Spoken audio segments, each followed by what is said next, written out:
Empaths do not leave because they stop loving. They leave because if they stay, they will disappear from themselves. There are departures that are not loud, no arguments, no final words. One day, that person is still here, listening, understanding, carrying the emotions of others as they have done for many years. The next day, there is only silence, no messages, no explanations, no looking back, and that silence confuses the one left behind more than any breakup ever could. People begin to wonder, what did I do wrong? Or was the other person too cold, too cruel? But the real story begins much deeper, in a place where behavior is no longer the answer, where only the soul remains and everything it has endured for far too long. Empaths are not born from peace. They do not grow up feeling fully protected. Very early, they learn how to observe, listen, and anticipate the emotions of others, not out of curiosity, but because it is the only way to survive. As children, empaths understand that if they notice changes in tone, in eyes, or in the atmosphere of a room early enough, they can avoid being hurt. That is how sensitivity is formed, not as a gift, but as an open wound, forcing them to pay attention to everything. As they grow up, that wound does not disappear. It only changes its name. People call them thoughtful, kind, considerate of others. And empaths begin to believe that story. They enter relationships with a quiet belief that love means enduring, that if they are understanding enough, patient enough, forgiving enough, every conflict can be resolved. They stay when others leave. They listen when others go silent. They carry the emotions of 2 people, 3 people, an entire room, without realizing that no one ever asked if they had the strength to do so. Empaths do not listen only with their ears. They listen with their entire body. A single sigh is enough to make them worry. A moment of silence is enough to make them blame themselves. They sense the conflict between words and emotions, between smiles and hidden resentment, and because they feel everything so clearly, they often choose silence to keep the peace. They tell themselves that everything will be fine, that everyone gets tired sometimes, that love requires sacrifice. But that sacrifice has no boundaries, and no one ever taught them how to stop. There is something few people realize. Empaths do not burn out all at once. Their exhaustion happens slowly, quietly, like water dripping onto stone. On the outside, they are still familiar, still caring, still asking, still there when needed. But inside, something is drying up. They begin to feel tired without knowing why. They begin to feel heavy hearing the same story, the same sorrow repeated again and again, but they do not speak up because they are used to being the understanding one. This is where the unconscious begins to speak. During the day, empaths try to fulfill their role, but at night, their minds tell different stories. They dream of being submerged in a flooded house. They dream of holding a child who never stops crying. They dream of walking through streets where everyone reaches out, demands, begs, pulls at them. These dreams do not need complicated explanations. They are images of a soul being drained, of a person who has given too much without being refilled. Empaths often ignore these signs. They are used to pushing their own needs aside. They tell themselves everyone is tired, that they should not overreact, that if they leave, others will suffer. But what they do not realize is that there is a limit, and once it is crossed, there is no way back. Not the limit of reason, but the limit of the soul. When that boundary is touched, leaving is no longer a choice. It becomes a survival reflex. And that is why when an empath leaves, it does not look like a carefully considered decision. It feels like a door slamming shut from the inside. One morning, they wake up with a clear feeling that if they stay one more day, they will lose something that cannot be saved. They do not need to understand it in words. They only know they cannot continue. The silence begins here, not as punishment, but as a final form of protection. Those who are left behind rarely see this entire process. They only see the ending. And endings are always shocking. But the empath story does not begin at the moment of leaving. It begins long before, with swallowed tears, with blaming themselves for the emotions of others, with years of living for shared peace while forgetting the voice of their own heart. Leaving is simply the final period of a process that has unfolded in silence. And if there is one thing that needs to be understood from the beginning, it is this: empaths do not disappear to hurt anyone. They disappear to save what remains of themselves. When the soul has spoken, no explanation is ever strong enough to make them stay. Some goodbyes are not the end of love, but the moment a person finally chooses to live. After an empath leaves, the one who remains often tries to find a clear reason, a specific moment to hold on to, a wrong sentence, a careless action, a day when everything suddenly collapsed. But the truth is, there is no single moment like that. The leaving was prepared long before, little by little. In small things no one noticed. Empaths do not run from one event. They leave a long process where they themselves were drained day by day. Empaths often stay longer than anyone else, not because they are stronger, but because they are used to enduring. They once learned that leaving is dangerous, that disappointing others is a threat, so they try to fix themselves before thinking of leaving someone else. When a relationship begins to hurt them, they ask themselves if they are too sensitive. When they feel ignored, they tell themselves the other person is just tired. When their needs are not met, they adjust, shrink, soothe themselves. But that adjustment comes at a very high cost. Every time an empath swallows their emotions to keep the surface of the relationship calm, a part of their life energy is taken away. They begin to feel empty even while being with others. Conversations that once made them feel close now become heavy. They still smile, still nod, still listen. But inside, a quiet distance is forming, not a distance from the other person, but a distance from themselves. There is a painful paradox in the life of an empath. They often understand others better than they understand themselves. They know why the other person is angry, why the other person is distant, why the other person needs compassion. But when it comes to themselves, they hesitate. They are not used to asking what they need. And when that need begins to knock loudly, they panic. Because admitting they need care means breaking the image of the one who is always fine, always strong, always giving. It is in this phase that dreams become clearer. No longer just a vague sense of tiredness, but recurring images that persist.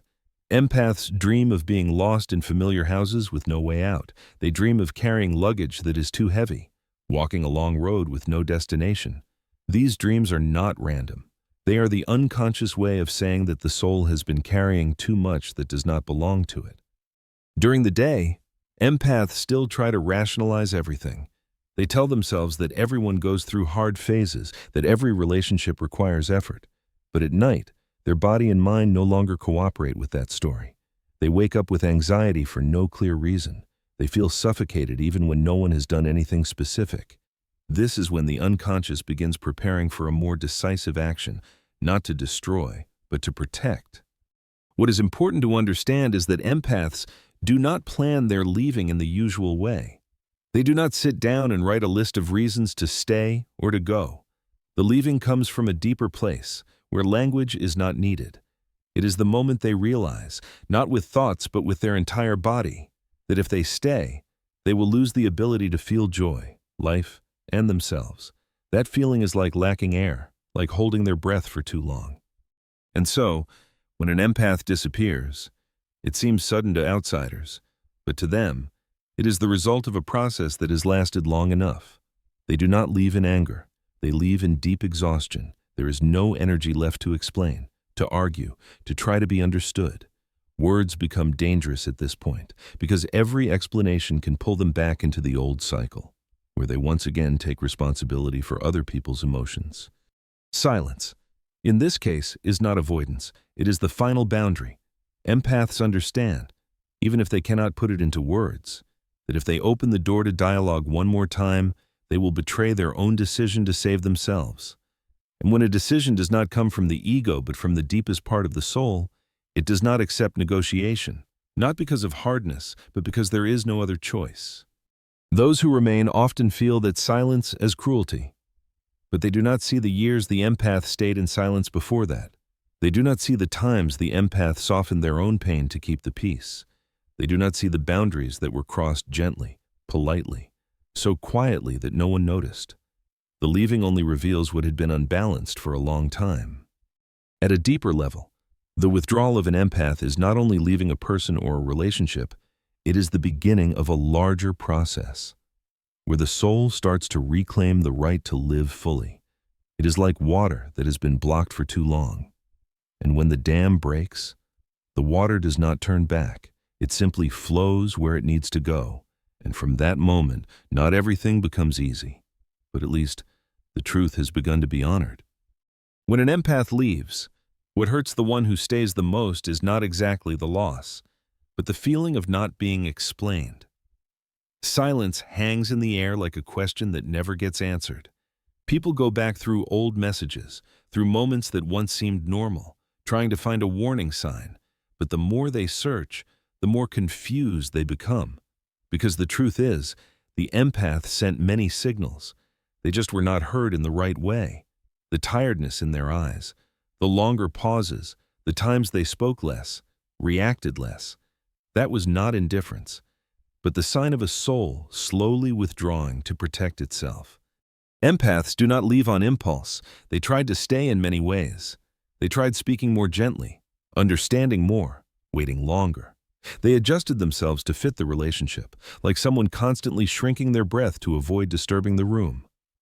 But there comes a moment when even existing becomes heavy, and when existence itself becomes a burden. The soul will look for an exit, even if that path must be walked in darkness and solitude. The silence of an empath is not punishment. It is awareness.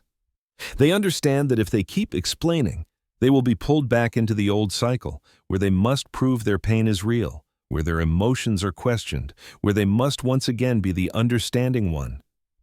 And they no longer have the strength for that role. There are times when love is no longer found in staying, but in knowing when to leave before the self is completely crushed. For the one who stays, that departure feels like a free fall. There is no longer someone listening, no longer someone there to absorb the excess emotions. The empty spaces begin to appear. Needs that were once quietly met now have no one to carry them. It is in this emptiness that an uncomfortable truth emerges.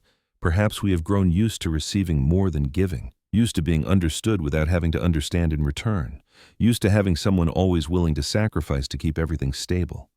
The withdrawal of the empath unintentionally forces others to face themselves.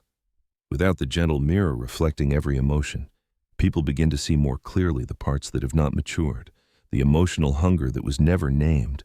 This causes pain, anger, even resentment, but at a deeper level. It is an invitation to look into one's own shadow, into the ways we have unconsciously leaned on the sensitivity of others to avoid facing the emptiness inside. In the moment of leaving, empaths do not feel victorious. They do not walk away with immediate relief. What they often carry is guilt. Guilt for leaving someone behind. Guilt for finally choosing themselves. Old voices echo inside them that they are selfish, cold, ungrateful. These voices do not come from the present, but from a distant past, where they once learned that their value lay in making others feel okay. Because of this, the departure of an empath is not a journey outward, but a journey inward. They begin to step into unfamiliar territory, where there is no one left for them to care for, no one left to adjust themselves to. There, they are forced to listen to themselves, even though it is frightening at first, because when the role of the healer is gone, the question arises, if I am not saving anyone, who am I? If you are listening to this and feel something touch you, perhaps you have been the one who left, or the one who was left, or both at different times in life. You can share your experience in the comments. It does not need to be perfect or complete. Sometimes, simply speaking what has never been spoken is already a step toward healing. And if you wish to continue walking with stories that explore psychology and the human journey more deeply, staying and listening further is also a way of allowing yourself to touch what is real. At an even deeper level, the silence of an empath carries a message that words cannot deliver. It is a boundary set not through argument, but through decisive action. When empaths leave, they do not only leave others, they leave an old version of themselves, a version accustomed to enduring instead of asking, to sacrificing instead of choosing. That silence is like a door closing, not to exclude, but to protect a new inner space that is beginning to form. The one who stays may call it abandonment, but for the empath, it is the first moment they do not abandon themselves. And the paradox is, only then do they begin to understand what it means to love without self-destruction. Still, the journey does not end here. Leaving is only the threshold. Beyond that door lies another land, where the empath must face solitude, darkness, and parts of themselves they never dared to look at directly before. The disappearance of the empath is therefore not the end of the story, but a transition. One process ends, so another can begin, deeper, harder, but also more real. And in that process, not only does the empath change, but those who remain, if they are brave enough to look into the emptiness, may also begin a journey of their own.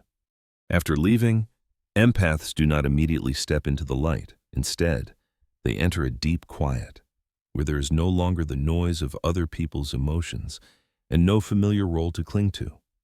The silence now is no longer a tool of protection, but a space of confrontation.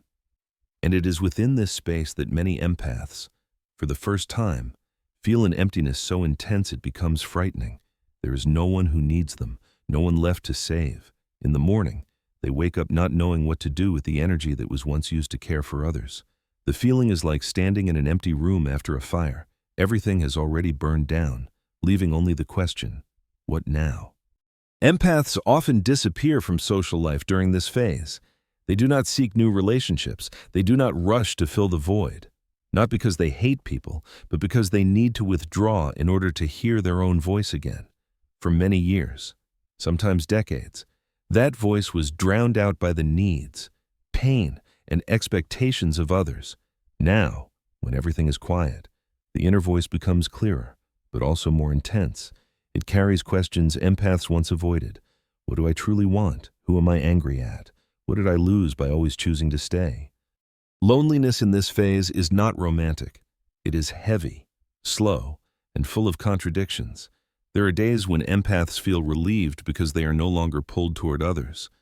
But there are also nights when they sit alone with a nameless guilt, wondering if they overreacted, if they could have endured a little longer. Old voices return, reminding them of duty, loyalty, and the belief that a good person should not leave. And here, empaths begin to realize that those voices are not always truth, but the inheritance of beliefs formed very early in life. In dreams, the images change, no longer drowning or being pulled from all directions. Instead, there are long, empty roads, dense forests, deep caves. Empaths dream of walking alone, carrying heavy luggage, then slowly setting each item down. These dreams reflect a process unfolding, the soul shedding roles that no longer fit. The forest symbolizes the unconscious, a place with no clear path, where empaths must learn to trust their own intuition rather than react to others. It is in this solitude that the inner darkness of the empath begins to surface. With no one else to focus on, they are forced to face emotions long suppressed. Anger appears, not toward others, but toward themselves for staying too long. Resentment rises, not to destroy, but to be acknowledged. Empaths once built their identity around being understanding, forgiving, and strong. Now they must face a difficult truth. They too are selfish at times. They too long to be prioritized. They too need care like anyone else. Facing the shadow is a shocking experience for empaths. Throughout their lives, they were praised for kindness and sacrifice. They tied their worth to endurance.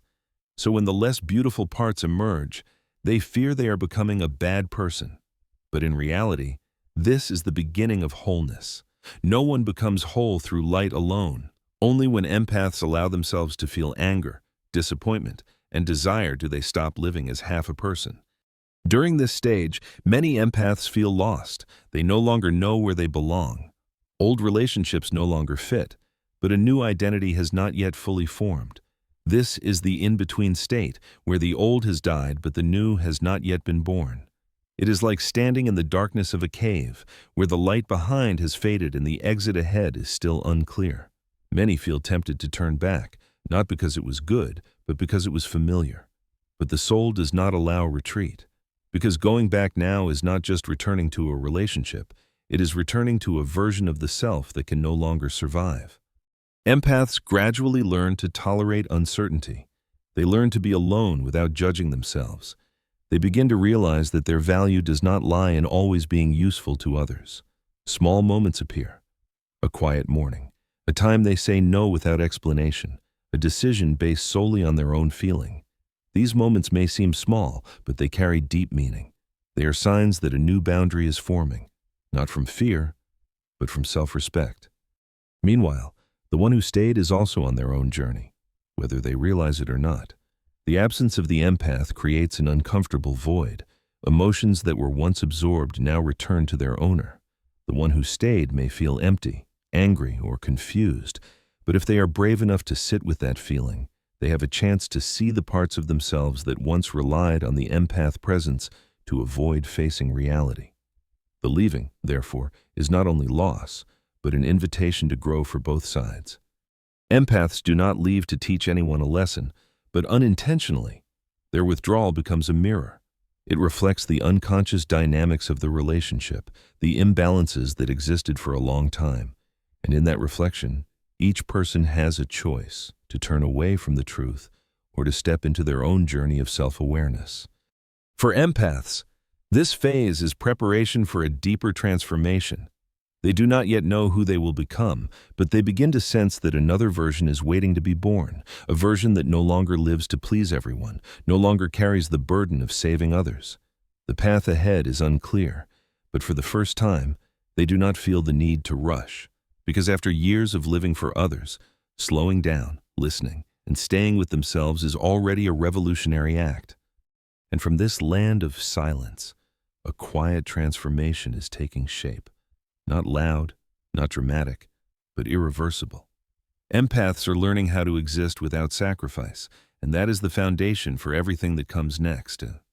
The transformation of an empath does not happen in a radiant moment. It unfolds slowly, like an underground stream changing direction beneath the earth. After long days of solitude, when the initial panic begins to soften, the empath starts to notice something strange. They are no longer as exhausted as before. The energy that was once scattered toward others now begins to return, not completely, but enough for them to sense a new vitality. Not a great joy, but a small relief in no longer having to strain themselves to exist inside a familiar role. In this state, the empath begins to look back at the past through a different lens, no longer seeing only the pain of others.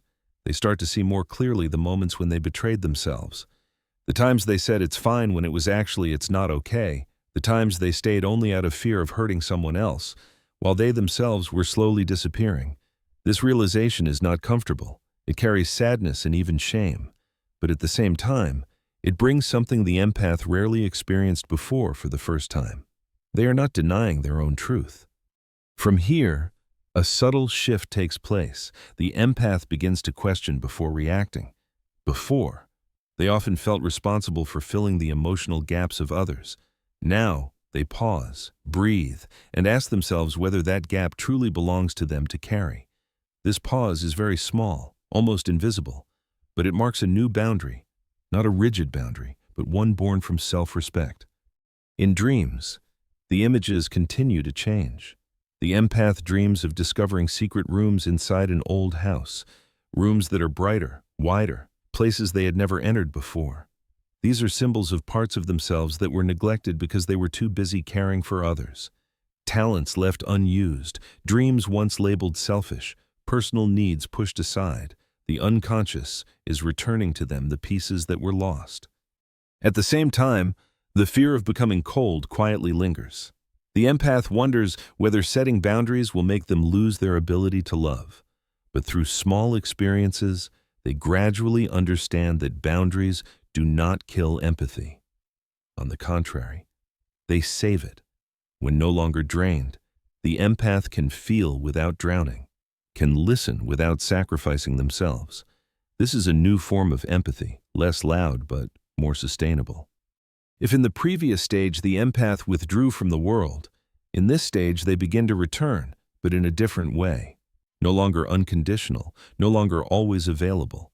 They become more selective. They pay attention to how their body feels around someone, instead of focusing only on that person's emotions. If it feels heavy, they allow themselves to leave. No long explanations, no self-blame. This is not selfishness, but the result of a new understanding. They are no longer obligated to harm themselves to prove love. For those who were deeply connected to them, this change can be shocking. The empath no longer reacts as before. They no longer stay in conversations that exhaust them. They no longer reshape themselves at all costs to keep the peace. This is easily misunderstood as distance, even betrayal. But in truth, the empath is simply living in alignment with their current energy. They no longer maintain connections built on one-sided sacrifice, and because of that, many relationships naturally fall away, not out of hatred, but because they no longer fit. Another sadness appears here, more subtle, more quiet. The empath realizes that some people only love them when they were always available to give. When that role disappears, the affection fades as well. This realization hurts, but it also brings clarity. The empath understands they didn't lose love. They only lost relationships built on unconscious extraction. And this clarity, though bitter, is a form of freedom. Within the empath, a new identity slowly takes shape, no longer the healer who survives by enduring, but a person who knows how to choose. They begin to use their sensitivity for things that nourish them: creativity, learning, selective connection. Sensitivity is no longer an open wound for others to touch, but becomes a source of inspiration, a deep understanding of life. This is a crucial shift, where the empath is no longer defined by the pain that created them. Still, one question lingers: will they return? Will there be a day when the empath walks back toward the past, offers explanations, reconnects what was broken, and the answer, though not spoken aloud, becomes clearer through lived experience? Each time the empath chooses themselves without guilt, each time they say no without collapsing, they understand that this path has no way back. Not because the past was bad, but because they are no longer the person of the past. This not returning is not an act of revenge. It is simply the natural outcome of growth. Just as a child cannot return to sleep in a cradle that has become too small, the empath cannot return to relationships where they had to shrink themselves to fit. They may remember, they may grieve, they may care, but they are no longer pulled backward by memory or obligation. At the deepest level, the empath begins to feel a new trust in themselves. They trust that if something causes them to lose themselves, they have the right to leave. No justification needed, no permission required. This trust becomes the foundation for the final stage of the journey, where the empath does not merely survive, but truly begins to live. The road ahead is still full of unknowns, but unlike before, the empath no longer seeks safety by clinging to others. They carry a new compass, not found in praise or in being needed, but in a quiet sense of inner steadiness.